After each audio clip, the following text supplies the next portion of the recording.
안녕하세요. 토스트 데브입니다. 지난 영상을 통해서 우리는 REST API의 개념에 대해 알아보았는데요. 이번에는 웹 개발에서 마주치는 HTTP 상태 코드에 대해 알아보겠습니다. 우리가 웹사이트를 열었을 때에 자주 보이는 404 나파운드 혹은 개발 중 콘솔에 자주 등장하는 500 에러 같은 이 숫자 하나하나가 서버와 클라이언트 간의 소통 결과를 알려주는 중요한 신호입니다. 먼저 HTTP 상태 코드란 무엇일까요? 웹에서 브라우저와 소통할 때에 서버가 요청을 어떻게 처리했는지 알려주는 숫자 코드를 HTTP 상태 코드라고 합니다. 예를 들어 웹사이트가 잘 열린다면 205K, 주소가 없을 경우 404 나파운드, 서버 오류가 발생하면 500 인터널 서버 에러처럼 숫자 하나로 처리 결과를 알려줍니다. 그러면 상태 코드의 구조는 어떻게 될까요?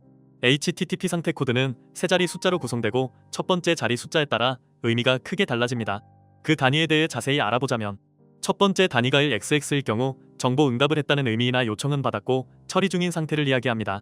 첫 번째 단위가 2xx일 경우 요청을 정상적으로 처리하여 성공했다는 의미예요.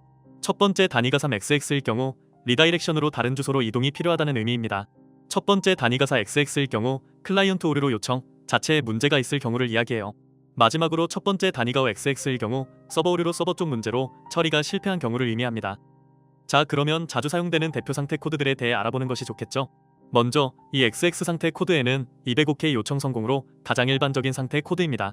201 크리에이티드 요청 성공으로 새로운 리소스가 생성됨을 이야기하며 예를 들어 포스트를 통해 데이터를 생성했을 때에 사용됩니다. 204 노 코멘트 요청에 성공했지만 응답 데이터가 없을 경우 사용됩니다. 3XX 리다이렉션 상태 코드에는 301 무브드 퍼머넌틀리 주소가 영구 이동됨을 이야기하고 302 파운드 임시로 다른 주소로 이동을 이야기해요. 이 경우에는 로그인 후 페이지라 리디렉션 되는 등의 현상이 이에 해당해요. 304 not modified 캐시 사용 가능하고 새로 불러오지 않아도 되는 상태를 이야기해요. 4xx 클라이언트 오류에는 400 배드 리퀘스트 요청 자체가 잘못됨을 의미하고 401 어노더라이즈드 인증 필요를 이야기하고 403 포비든 접근 권한이 없음을 이야기하며 404 나파운드 해당 주소의 페이지 없음을 이야기합니다. 5xx 서버 오류 코드에는 500 인터널 서버 에러 서버 내부 오류를 의미하고 502 배드 게이트웨이의 경우 게이트웨이 또는 프록시 서버 오류를 의미합니다. 503 서비스 언어베이러블의 경우 서버 과부하 또는 서버 점검 중을 의미합니다. 정리하자면 HTTP 상태 코드는 요청 처리 결과를 숫자로 알려주는 응답 메시지입니다.